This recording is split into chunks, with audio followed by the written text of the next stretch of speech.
Good evening, everybody, and welcome to Carving Up Live right here on Facebook Live, YouTube, and Twitter. I am Bryson Carver, and this is the NBA. Holy cow, what a last 48 hours we've had in the NBA. We had a nuts Game 5 between the Nets and the Bucks. We got Game 6 tonight. Nets could close it out. You got coaches getting fired. Stan Van Gundy in New Orleans. Rick Carlisle stepped away from the Mavericks earlier today. Zion Williamson's got a problem with the Pelicans. Luka Doncic has a problem with Dallas. I mean, my goodness.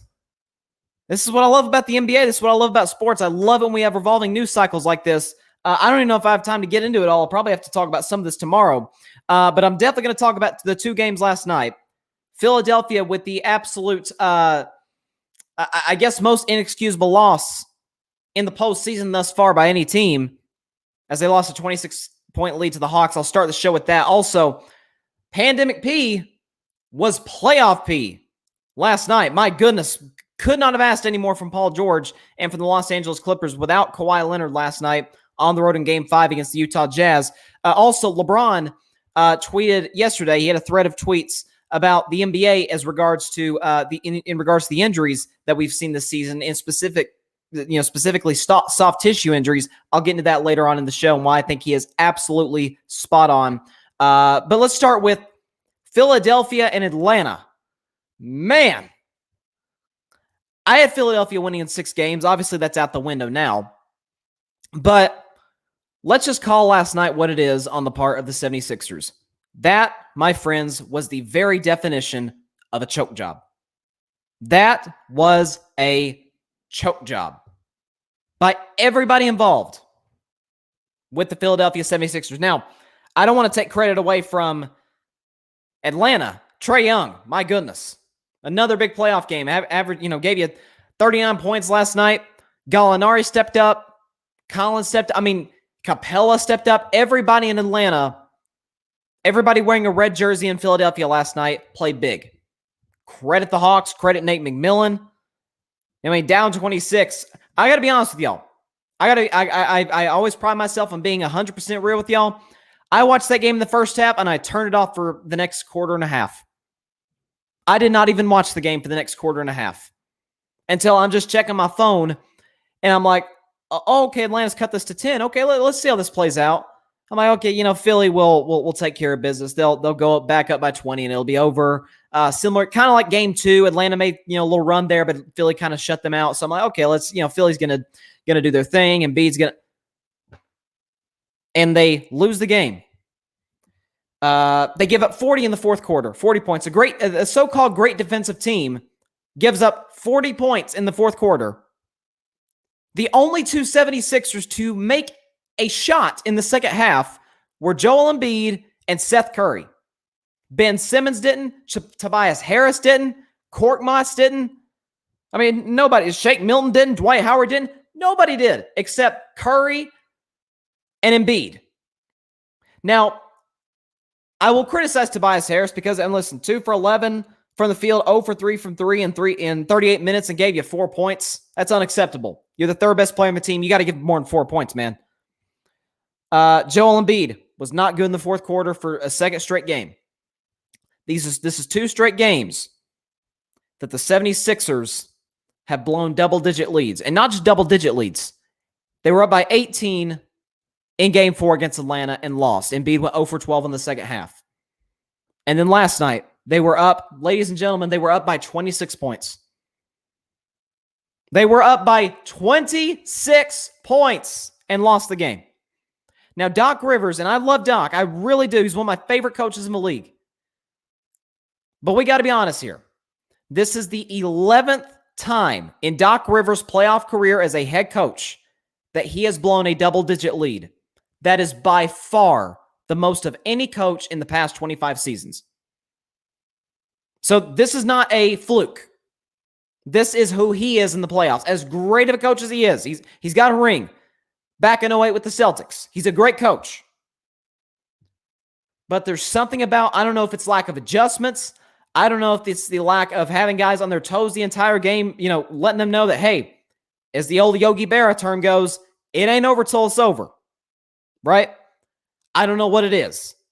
But his teams do not know how to hold leads in big games in the playoffs. Doc Rivers is the only coach in NBA history to blow not one, not two, but three 3-1 series leads in a best of 7.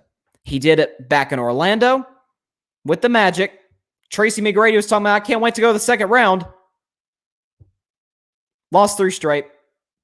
2015 with the Clippers, they had a 3-1 lead in the Houston Rockets and lost, including in Game 6 at home, 19-point lead, ended up losing the game by double digits. With James Harden not contributing anything to Houston. It was against the Rockets that the Clippers did this. And then last year, what ultimately cost him his job in LA, a 16-point lead in Game 5, blown. A 19-point lead in Game 6, blown. And a 12-point lead in Game 7, you guessed it, blown. So Doc can't go without blame here either. He can't. He just can't. He's done this too many times for me to just give him a pass. Okay? Embiid was not great in the fourth quarter. He wasn't. Now, I've been saying this show, I'll take Embiid over Jokic any day of the week, and I still stand by that very strongly. But he's got to be better. He's just got to be better. And then finally, Ben Simmons. Now, if I told you, here's a guy who's 6'11", is a great distributor of the ball, is a great rebounder, is one of the best defensive players in basketball, and he's got the skills of a point guard at 6'11" tall. You would say that guy is going to make a lot of all-star games. That guy is going to be a future Hall of Famer. Because there's some things like he's just got so many God-given abilities. Some of it is just stuff he was born with, right? Not everybody's born 6'11", obviously. He's got the skills. He doesn't have the mentality. Plain and simple. Ben Simmons took 4 shots in 38 minutes. 2 for 4 from the field, 8 points, and was 4 for 14 from the free throw line. Matter of fact, I saw a stat today. Ben Simmons, this whole playoff run for the Philadelphia 76ers, has missed more free throws than the entire Atlanta Hawks team. One player has missed more free throws than an entire team in the playoffs. 76ers need to trade Ben Simmons after this season. It's that simple. Because when you have a guy who's this talented and comes into the league, listen, there's never been a player in the history of the NBA that has come into the league, has gotten drafted without flaws. Kobe had flaws, Jordan had flaws, LeBron had flaws, Kareem had flaws, Magic had flaws, Larry, everybody has flaws coming into the league. Do you work on them? Michael Jordan had a quote. I don't have it. I don't have the exact quote with me right now, but it was something along the lines of, my goal in the offseason is to make my weaknesses my strengths. That simple. He said, I'll work on my strengths. I'll hone my strengths. But I'm going to work my butt off at my weaknesses. Ben Simmons came into the league. Everybody knew the biggest hole in his game, he can't shoot. Okay. A lot of guys have come into this league not able. LeBron really couldn't shoot at all when he came into the league. Now, he's all right. He's a good shooter. He's a decent shooter. Right? He's gotten hot from three-point range in games from time to time. He's improved it. Simmons has not improved one iota. Matter of fact, he won't even take jump shots. The 76ers, I will repeat, need to trade Ben Simmons. I'm going to give you, a guy DM'd me last night. A guy by the name of Grady Edwards. Grady Edwards has watched this show live in the past. Shout out to him. And he DM'd me after the game last night, and he gave the most brilliant comparison. I'm going to call it brilliant because when I saw it, I was like, bingo, that's it. That is it right there. He's talking about Ben Simmons. He says, now this is his quote. This is what he DM'd me. Guy just doesn't have a shot. I don't like to compare people to Jay Cutler, but Simmons is slowly becoming the Jay Cutler of the NBA. Could not agree more. What was Jay Cutler? You watch Jay Cutler, you're like, oh my Lord, he's talented. He's got the arm. He's got the accuracy. He's got it all. But in the NFC Championship game in 2010, when he suffers a pretty minor injury, he's on a training bike. When his team needs him. When his team looks to him to take them to the Super Bowl, he's on a training bike. They had to rely on some guy named Caleb Haney, who almost got the job done. I mean, how many guys, Brandon Marshall, I think Devin Hester, I mean, how many former Chicago Bears or Denver Broncos have come out and said, man, I could not stand Jay Cutler? Because people talk about Aaron Rodgers, oh, Aaron Rodgers is a bad leader. I have not heard a former Packer yet say, I couldn't stand Aaron Rodgers. Jay Cutler would have to go in a separate dressing room after games in the locker room. Guys couldn't stand him that bad. Because it's like, you got all this talent and you ain't got that killer instinct, that killer mentality. That is Ben Simmons. He ain't got it. He's scared of the big moment. Straight up, he is scared. He won't take shots. He is running from the free throw line. Why? He can't shoot free throws. Atlanta is going full-on hack-a Simmons. They are intentionally fouling Ben Simmons because they're like, if he goes at worst case, he's going to go 1 for 2. Worst case. He went 4 for 14 from the free throw line, and some of those were barely grazing the rim. That is mental. That's what it is. I don't know if he needs to see a sports psychologist. Listen, sports psychology is a real thing. Is guys that have seen specialists and have come back and they've been different athletes, right? Maybe that's what it is. But there's something about Ben Simmons, this blasé, not really affected much at all, regardless of the situation. Not in a good way. Not like Kawhi Leonard. Like Kawhi Leonard's expression does not change regardless of the situation. But you see Kawhi Leonard in these big games. Oh, yeah, he got that dog in him. He is attacking the other opponent. No, I shouldn't say the other opponent. He's attacking the opposition, is what I meant to say. Ben Simmons ain't got that. He flat out doesn't have it. They need to trade Ben Simmons, see what they can get for him. You can get a nice little haul for Ben Simmons. We talked about the Miami Heat last offseason after they just recently got swept by the Milwaukee Bucks in the first round. We talked about, man, is Pat Riley the Godfather? Is he not kicking himself for not trading Tyler Hero for James Harden? Right? Because Houston said, give us Tyler Hero, we'll give you James Harden, essentially. And Miami didn't want to do it. They didn't want to trade Tyler Hero, and that does not look good today. It does not look good today that Daryl Morey did not want to trade Ben Simmons for James Harden. That's a bad. And Daryl Morey's a great general manager, and he is as aggressive as they come. He will do whatever it takes to win, and I respect that about the guy. But it don't look good a year later, or less than a year later, really. So I think you can build a franchise around Joel Embiid. Got to surround him with shooters, which, by the way, they have done. Curry, Korkmaz, Danny Green. Tobias Harris is just known as a decent shooter. He was garbage yesterday. He's going to have to step up in Game 6. I still think Philly's going to win the series. Sorry, Atlanta. I have disrespected Atlanta this whole postseason without even knowing it. I picked them to lose in 5 games to the Knicks. They ended up beating the Knicks in 5. And I picked Philadelphia to beat them in 6. Felt like I was giving Atlanta a little bit of respect, saying, hey, you're going to take Philly 6. No, that they actually got a chance to clinch the series tomorrow night in Game 6. And Philadelphia is the team on the ropes. I still think Philadelphia is going to win the series. But there's plenty of blame to go around. Doc Rivers has a history, an extensive history, specifically 11 games in his coaching career in the playoffs of blowing double-digit leads. He's blown 3 3-1 leads. Embiid, back-to-back bad fourth quarters. Harris was awful yesterday. And Ben Simmons is a flat-out offensive liability. I was telling a guy I've had in the show before, Barry Grant Jr., shout out to him from the Y'all Even podcast. Check his show out.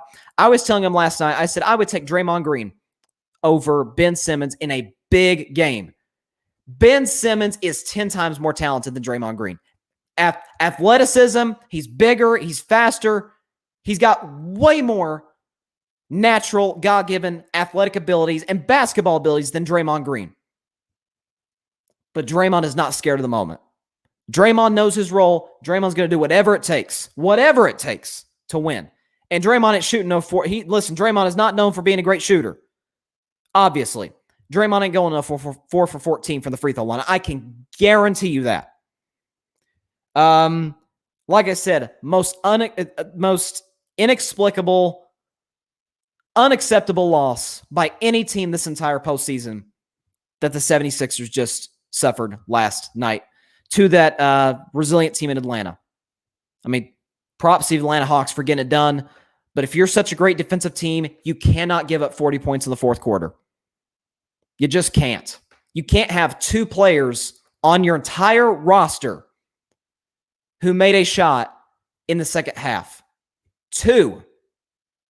I mean, listen, if you would have told me that Seth, not Steph, not the two-time MVP, that Seth Curry, little brother, is going to give you 36 points, 13 for 19 for the field, and 7 for 12 from three. You said, man, Philly's going to crush them. No, they were. They were crushing them. They were up by 26.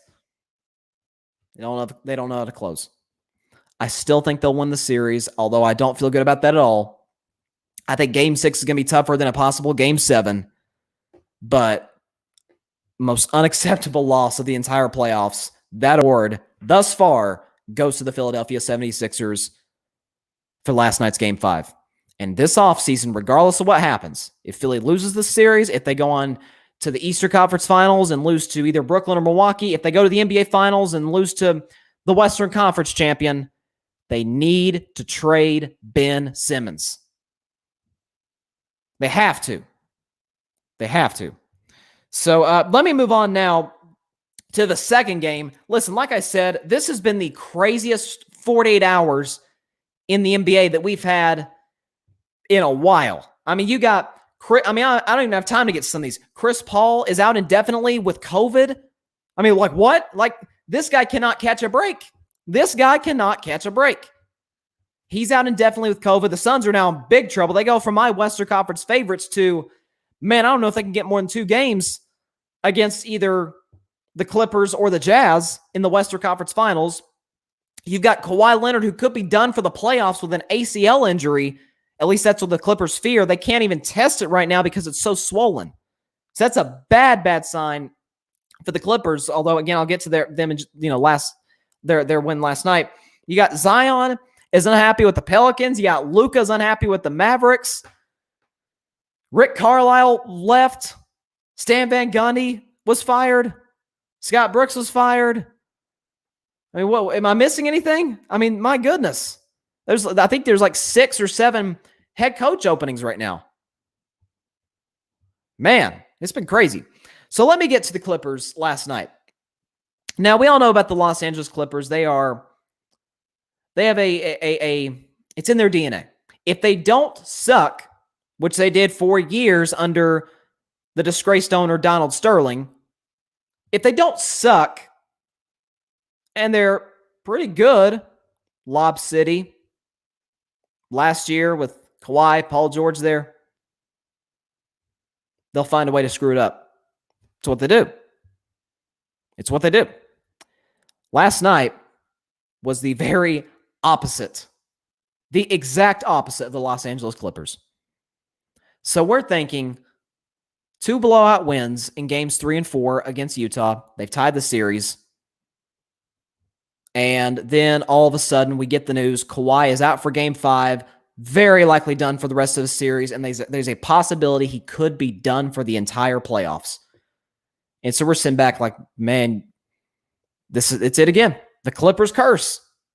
A team that's never even been to the conference finals in their history. Never been there. They're 1 win away now. Because last night, no Kawhi Leonard on the road in game 5. The Jazz hit 10 threes in the first quarter and scored 37. And Paul George, in the entirety of the game, dropped. The guy who has been pandemic P, the guy who has had playoff collapse after playoff collapse after playoff collapse, Go back to 2017, 18, 19, and especially last year when there were championship expectations for the Clippers in 2020 when he's scoring 10 points on a Game 7 and hitting the side of the backboard on corner threes. That same guy last night dropped 37 on 12 for 22 from the field and gave you 16 rebounds. To be fair, he got help. Marcus Morris, 10 for 16, 3 for 4 from three-point range, gave you 25. Reggie Jackson, who, as I've said, is turning into Mr. June, similar to the former, the more iconic Reggie Jackson with the Yankees, Mr. October. Reggie Jackson's been outstanding this postseason. He gave you 22 on 8 for 15 from the field. Terrence Mann gave you 13. The other guy stepped up for the Clippers last night. Now, we know they're a deep team. Nobody doubts that. They're a deep team. But if you would have told me before the game that the Jazz are going to hit 10 threes in the first quarter, that they're going to score a grand total of 37 in the first quarter alone, that there's going to be no Kawhi Leonard the entire game, I'd have said Clippers losing by 25, 30. The very opposite. They won by 8. That was a legacy game for Paul George. Does it erase what's happened these last 4 or 5 years? Absolutely not, because the bad has outweighed the good. Definitely in the postseason for PG-13. But if he can replicate this performance tomorrow night in Game 6, and even if he doesn't tomorrow night, if he does in a Game 7, if he does in one more game to close out this series, he's got my respect. I will remove the Pandemic P tag from him. Because there's pressure.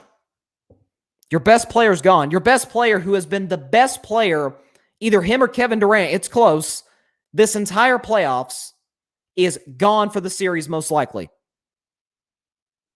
And you gave them 37 and 16 on the road in the loudest home court in the NBA. There's not an empty seat in Salt Lake City. Loudest arena in the league. This playoff run. And you scored 37 and gave them 16 rebounds. That was playoff P. This is what Paul George said 3 years ago, 2018. He said, y'all have met playoff P. We didn't meet him for 3 years. He was late, but he showed up last night. Playoff P showed up last night. That was a big-time performance. Give Paul George, listen, to be fair, if we're going to kill him for the bad performances, the historically bad performances, we got to give credit when he plays well. We have to be fair. If we can't just be one-sided and play to our own biases or this narrative. We got to say, you know what? Man played dang well last night. That was a big-time performance. That is what the Clippers signed him for, because the Clippers knew Kawhi's got a history of injuries. They knew that.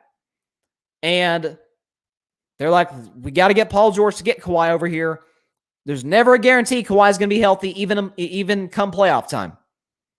We got to have another guy that can step up in his absence. Last night, Paul George did just that. He was great. He was great. Now, can he do it one more time? Similar to 76ers Hawks, I'm going down with the ship. I'm taking Utah to win the next 2 games. But if Paul George can get, all he needs is one. He's got 2 shots to get 1 win and to play well. I think it really changes the way we look at Paul George and the way we look at the Clippers. I do. Because then we're talking about, if they get to the conference finals, Phoenix doesn't have Chris Paul. And while I've said on this show all year, Devin Booker is the Suns' best player. Chris Paul is easily their most valuable player. He's gone indefinitely. Now, how long's indefinitely? Time will tell. We have no idea. But the Clippers, if that same Clippers team last night shows up obviously in Game 6 or 7 of this series and shows up at the Western Conference Finals, NBA Finals are going to be held in the Staples Center, and the Lakers aren't going to be the team in it. That was big time. Give credit where credit's due.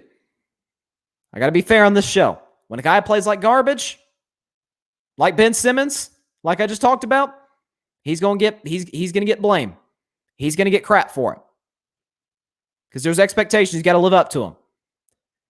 If a guy who has a history of choking in the playoffs comes up big, got to give him his credit where credit's due.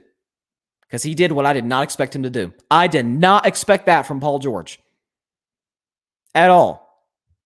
Utah couldn't have played better in the first quarter, in the first half. And every time they tried to make a run, Paul George and the Los Angeles Clippers said, no, not tonight. Give them credit. Played their butts off, played outstanding defense. Again, to be fair, he did get help from Marcus Morris and Reggie Jackson. Big help from those guys.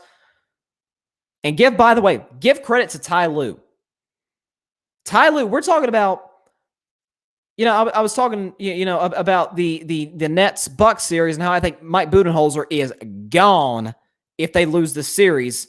Because it's not like he's going against, obviously he's going against a great team in the Nets, but it's not like he's going against a world-class head coach, no disrespect, but Steve Nash, Mike Budenholzer should outcoach Steve Nash. He's up until this year, Steve Nash never coached a game in his life. Ever. In this series, different story with Ty Lue.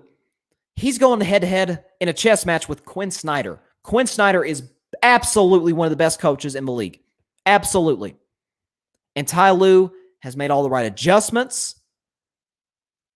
He's pushed all the right buttons. Keep in mind, the Jazz 2 wins in this series, they were close. Games 1 and 2, they were close. They had to come back in game 1. They almost blew it in game 2. So, I got to be honest about what I saw. And what I saw last night was a Clippers team that they weren't the Clippers last night. That looks like a team that could compete for a championship. That could win a championship. The team last night. Now, will we see it tomorrow night? Or if Utah wins in game 7? If we don't, then we could say, yep, there's the Clippers again. There they are. But if they don't, and they get to the Western Conference Finals, and Chris Paul's out an extended period of time, NBA Finals might be held. A few games in the NBA Finals might be held in the Staples Center, and it won't be the Lake Show in the building as the home team. Give credit to the Clippers. Let me talk real quick about a Los Angeles Laker. Obviously, the best player on the Los Angeles Lakers, that would, of course, be LeBron James.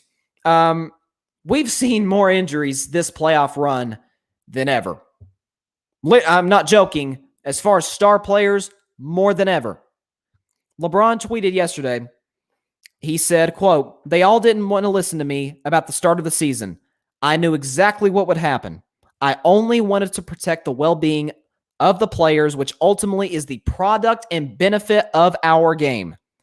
These injuries isn't just part of the game. It's the lack of pure rim rest before starting back up. 8, possibly 9, this is before Kawhi didn't play last night, so 9 All-Stars have missed playoff games. He put in parentheses, most in league history. This is the best time of the year for our league and fans, but missing a ton of our favorite players. It's insane. If there's one person that know about the body and know how it works all year round, it's me. I speak for the health of all of our players, and I hate to see this many injuries this time of the year. Sorry, fans. Wish you guys were seeing all your favorite guys right now." And he went on to tweet prayer hands for Kawhi Leonard. Couldn't agree more. Could not agree more. And I know people are going to say, oh, he's just making excuses. LeBron James, the excuse king. He's speaking facts. It is a fact that 9 All-Stars, that's a lot. 9 All-Stars this playoff run have missed time due to injury. And not just any injury, soft tissue injury. What is that a product of? The short offseason. Now, it's a tough spot the NBA was put in. I have given the NBA and Adam Silver and Michelle Roberts their fair share of praise for what they did in the bubble last year. Let me just say this again.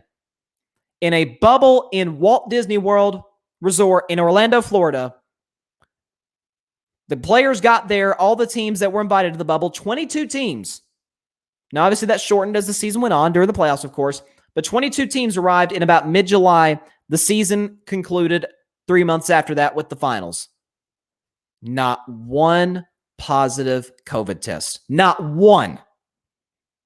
That is crazy. This is obviously pre-vaccine. Some of it was like the height of the pandemic when cases were an all-time high.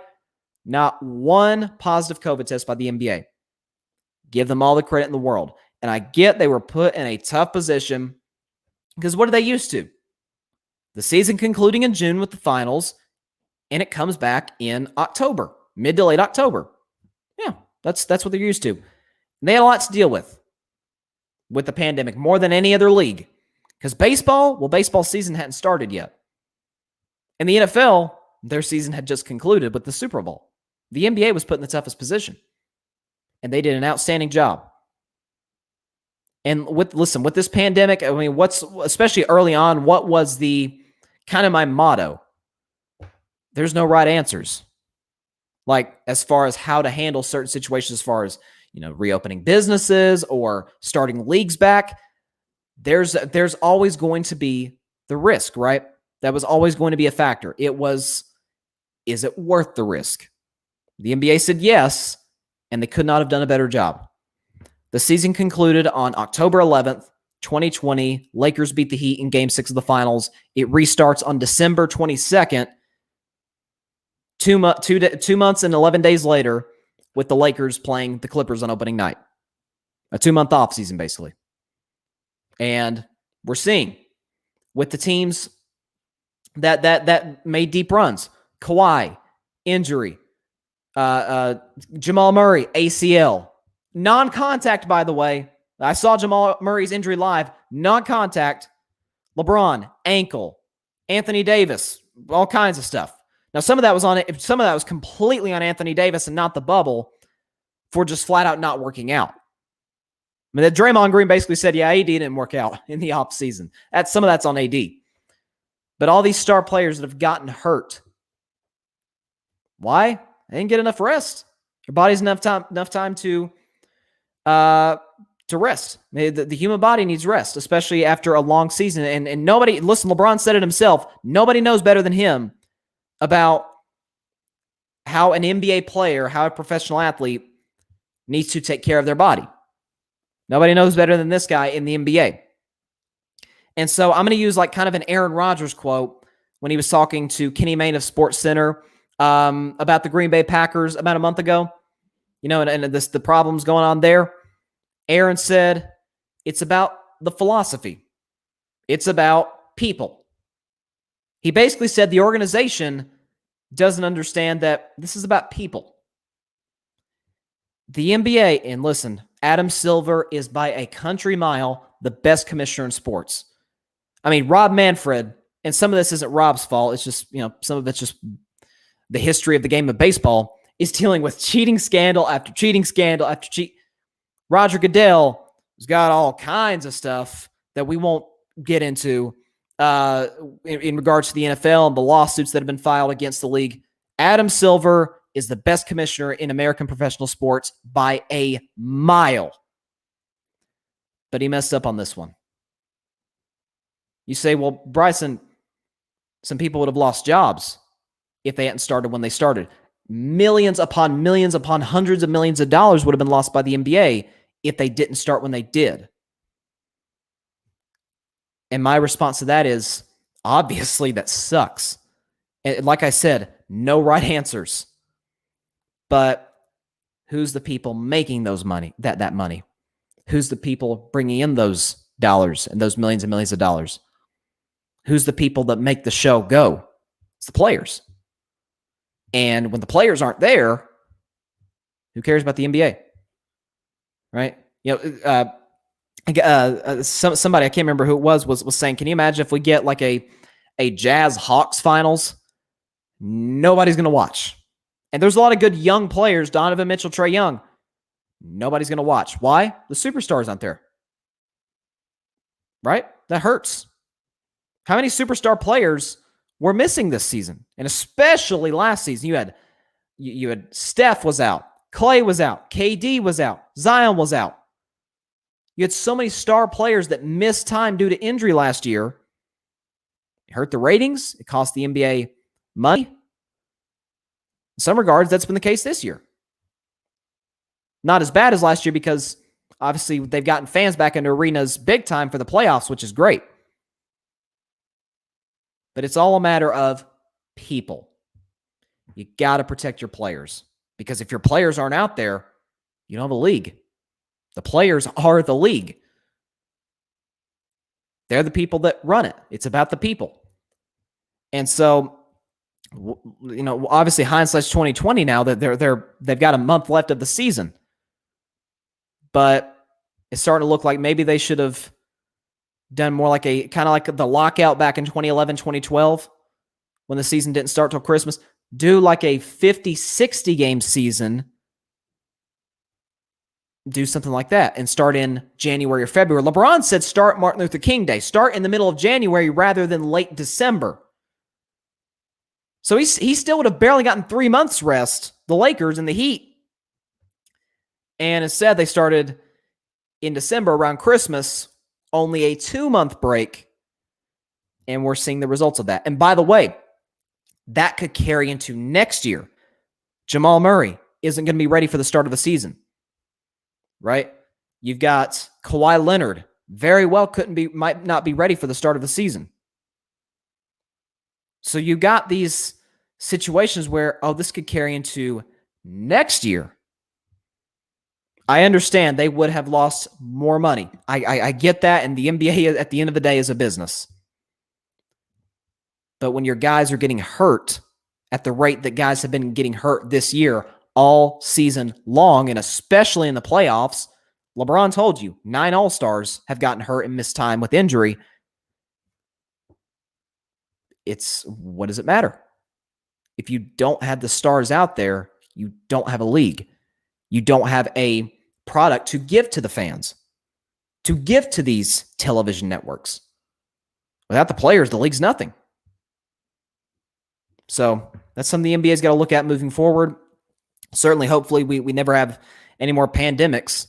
I guess they come around every 100 years or so. That's what the history tells us. But any sort of situation like this, possibly, hopefully, this never comes up again. But if the NBA has ever finds themselves in a similar position, they got to look themselves in the mirror and say, is it about the players and their well-being and keeping the best guys out there? Or is it just about the money? And I get it. Money says a lot. It does. But if the players aren't out there, what's the product you've got? What's the product you've got? So that's kind of my reaction. I completely agree with LeBron James, and something the NBA's got to consider moving forward. And again, Adam Silver's the best commissioner in sports easily, but he messed up on this one. He messed up. So let me go now to Nets Bucks Game 6. That's tonight. I didn't really get a chance, at least on this show on Carving It Up Live, to react to Game 5. I'll just give a quick overview. I guess transitioning into Game 6 is what I'll do.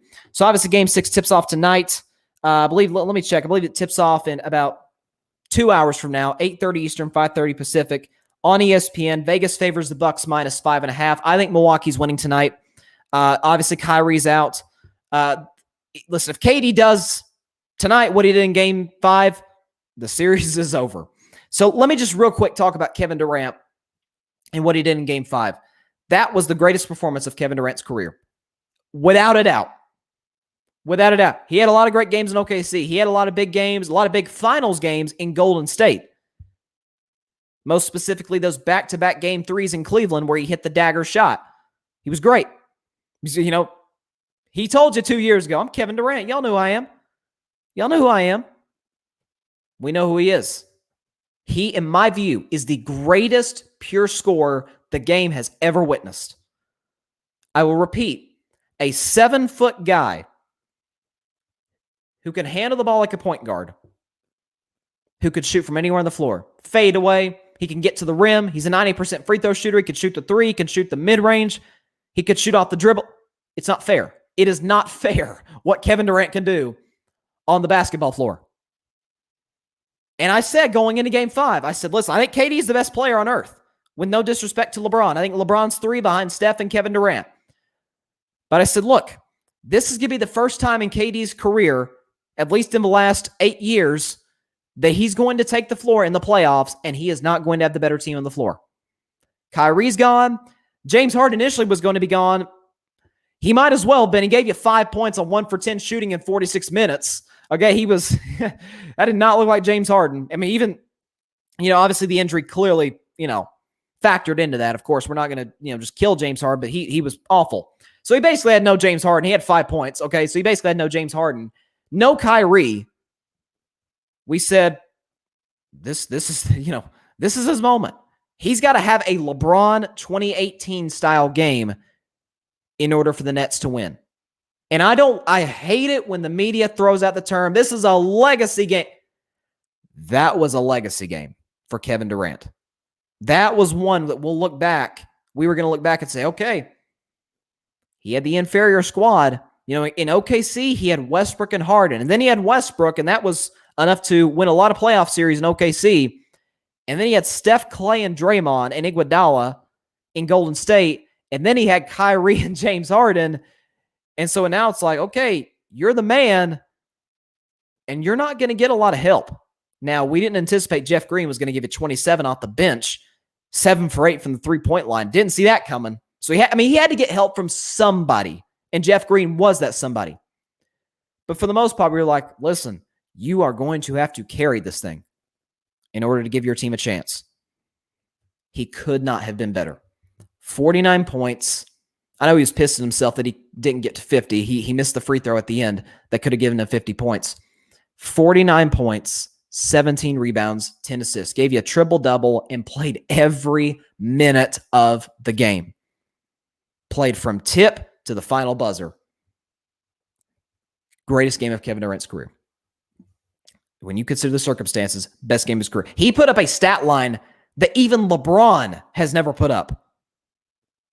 Matter of fact, I don't know if anybody in the history of the game has put up over 45 points, over 15 rebounds, and double-digit assists. I don't think that's ever been done. Led both teams in every statistical category. By the way, trailed by 17 in the third quarter. They were down by 17 points in the third and came back and won.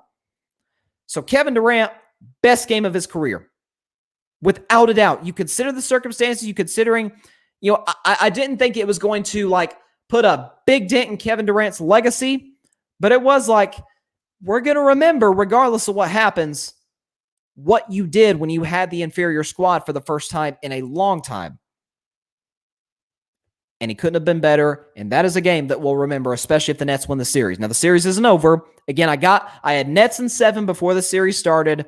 I'm sticking to that. I think Milwaukee wins tonight, close, and the Nets win Game 7 at home fairly comfortably. Because by then, James Harden will be more healthy with that hamstring. So that's my thoughts on how the rest of the series will play out. Now, let me go to Giannis. Oh, my goodness. Giannis' stat line looks really good. It looks really good in Game 5. I mean, come on, 34 points. I'm looking at it right now. 34 points, 12 rebounds. Right? He was great. He was great.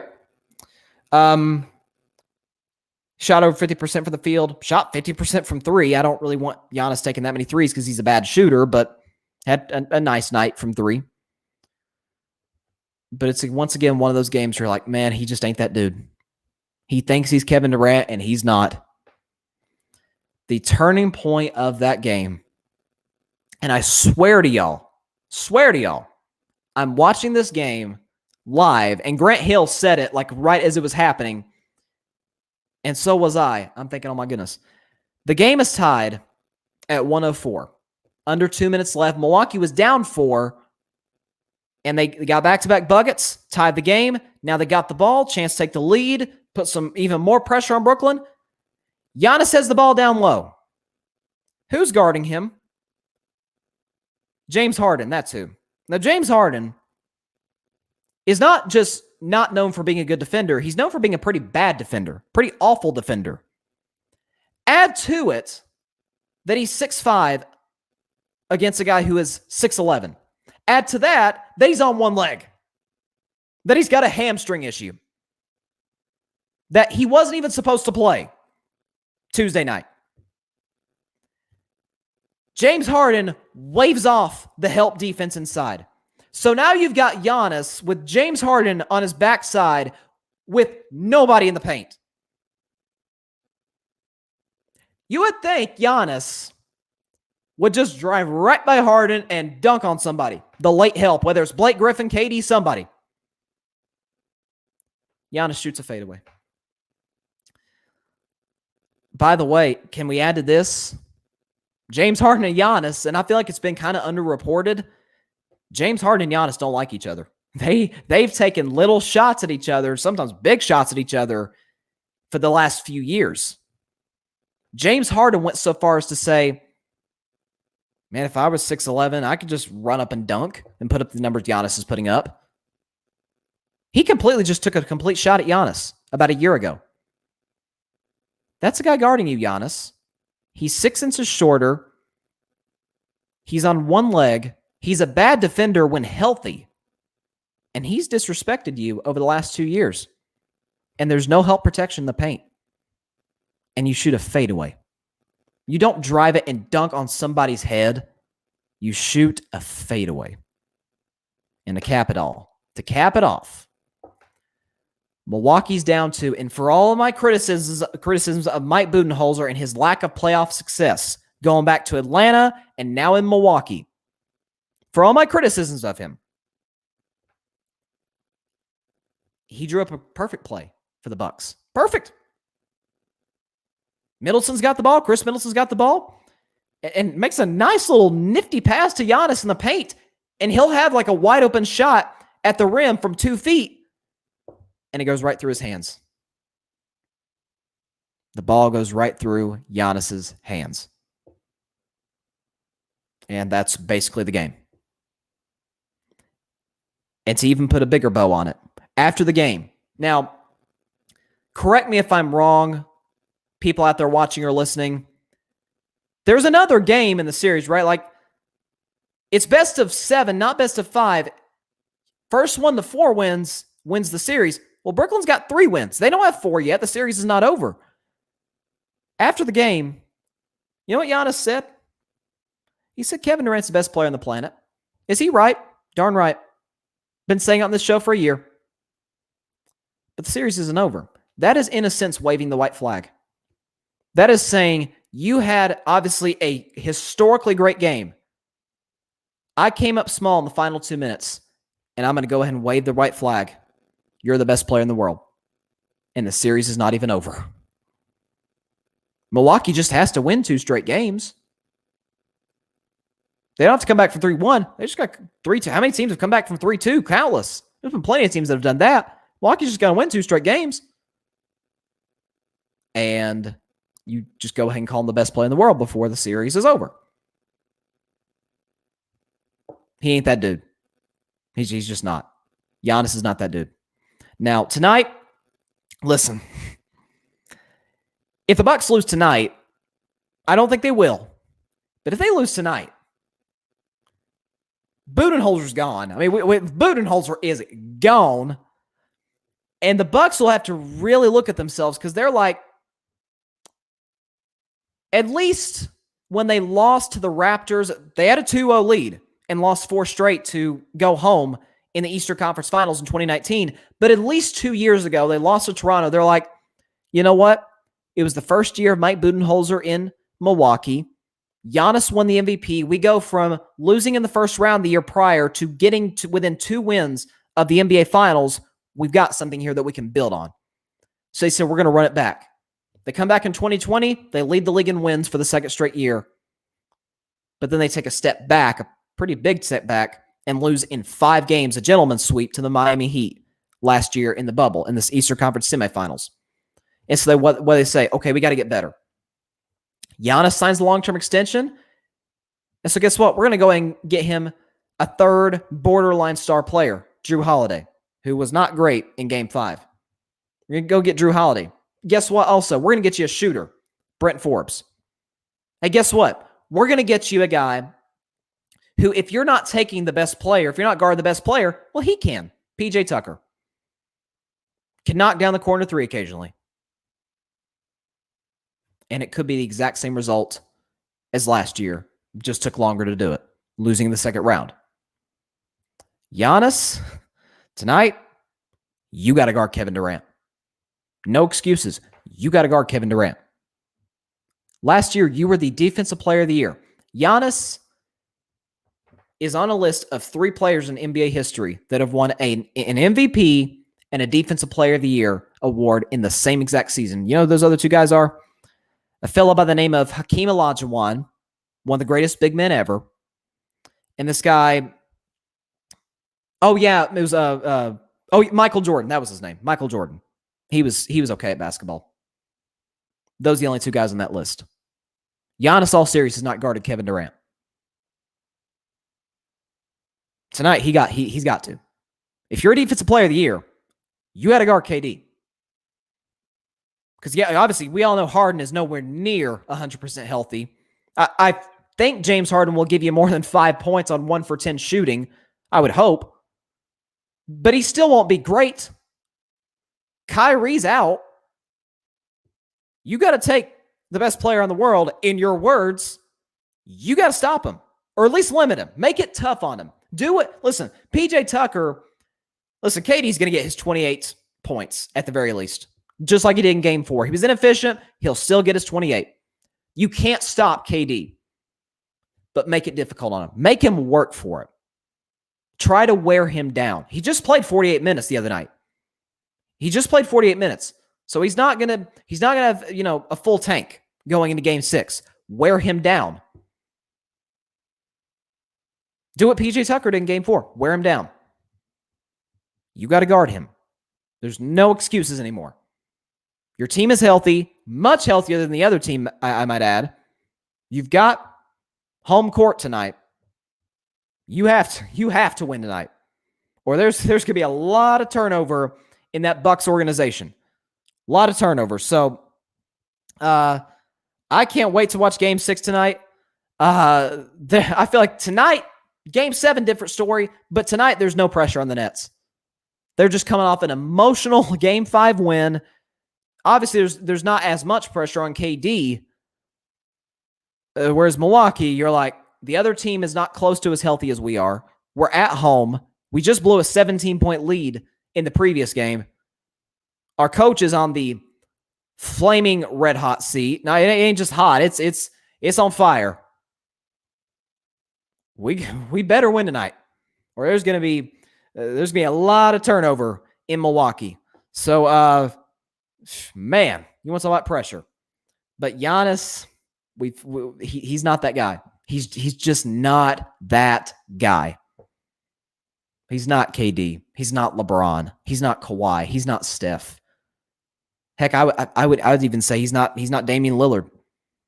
Damian Lillard's done more in the playoffs than Giannis at about 9-10 inches shorter with less help. In the West, by the way. In the West, the tougher conference. Dame Lillard's done more in the playoffs than Giannis. He's not that guy. He's just not. So I got the Bucks winning tonight.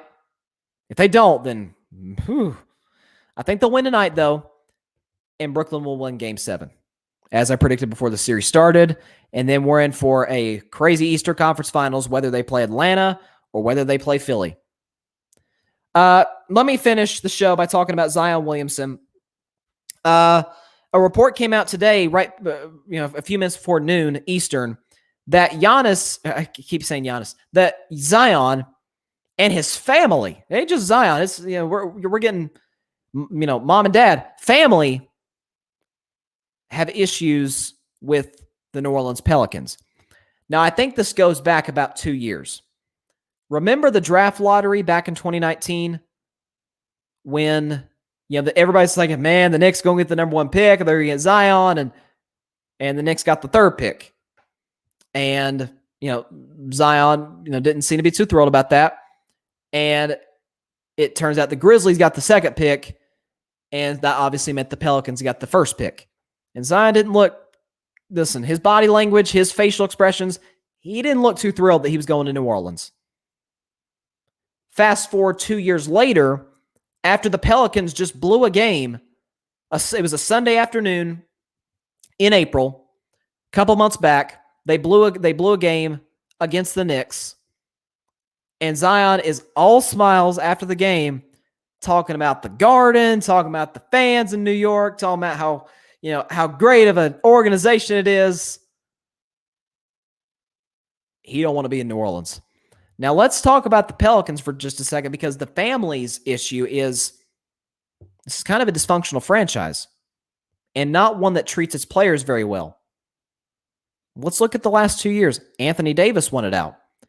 JJ Redick got traded. JJ Redick, a veteran. Like, now, when you have veterans, it's kind of an unwritten rule in the NBA and in sports in general. This is why what the Angels did to Albert Pujols is unacceptable and just crazy, and it speaks to how bad of an organization they are, despite all their talent.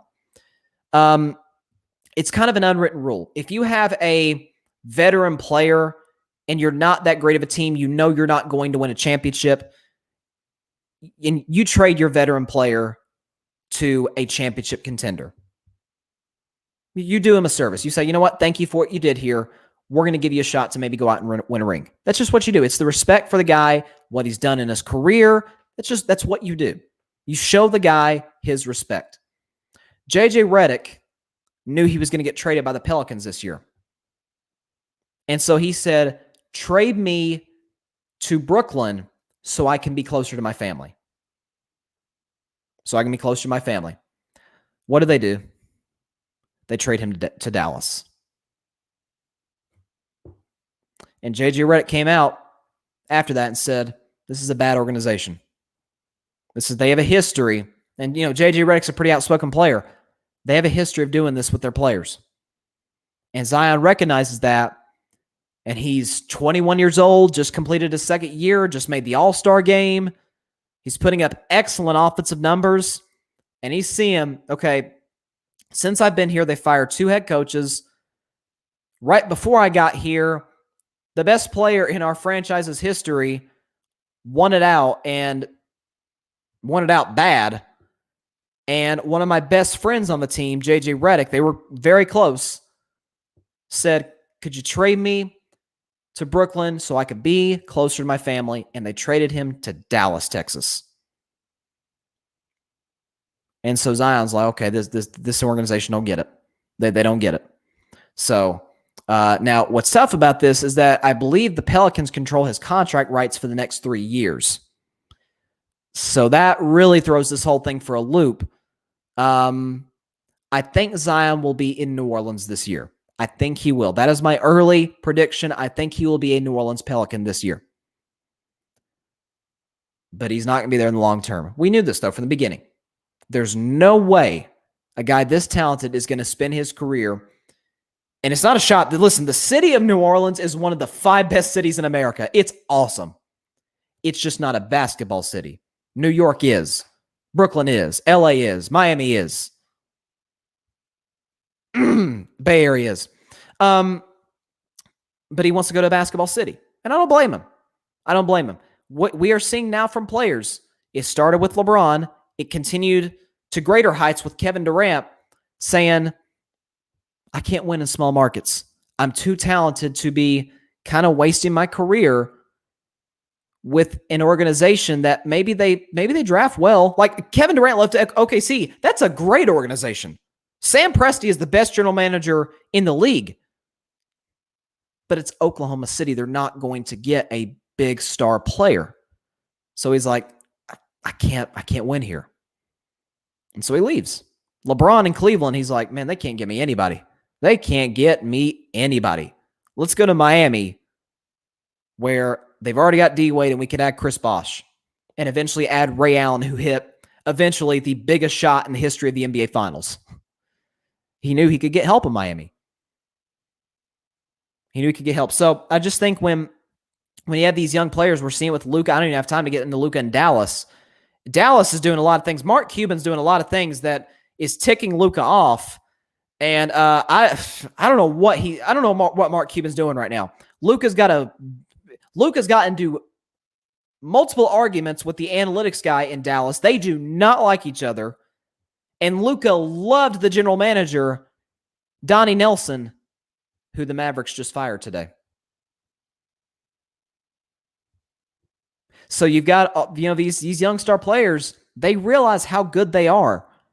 And they realize there are markets where, Dallas is a big market, but who have they gotten as far as star free agents?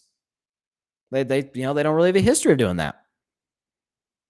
So Zion is saying, man, I'm really talented. I'm with Jordan Brand. I'm like their number one NBA player.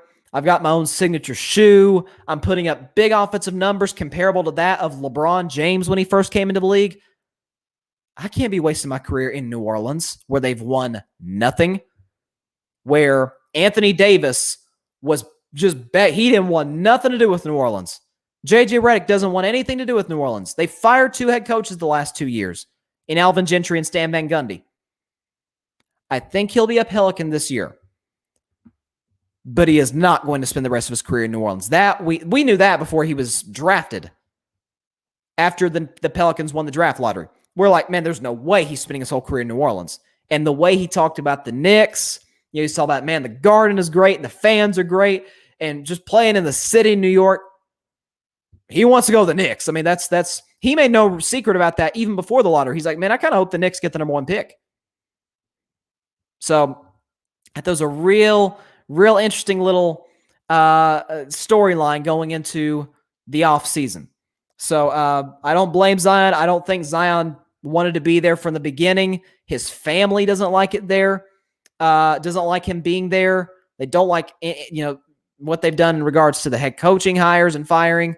What they've done in regards to their star players and their veterans. They don't take care of their players the way an organization should. So, Zion's not going to spend a long time in New Orleans. I think he'll be there this year. I think. That's my gut tells me right now. I could very well be wrong. But he's not spending his whole career in New Orleans. So with that is all the time we have for tonight's show. We had an all-NBA show today because the NBA has just been crazy these last 48 hours. And can't wait to see what happens in Game 6 between the Nets and Bucks. Oh, my goodness. Definitely going to be talking about that tomorrow. 6 Eastern, 3 p.m. Pacific, right here, Facebook Live, YouTube, Twitter, if you're listening to Carving It Up Podcast. We appreciate that. You've been listening on Spotify, iHeartRadio, Google Podcast, Anchor, as well as wherever you listen to your podcasts. So hope everybody catches the show tomorrow. Going to have a lot to talk about. And so have a great evening, everybody. Continue to stay safe. God bless you all.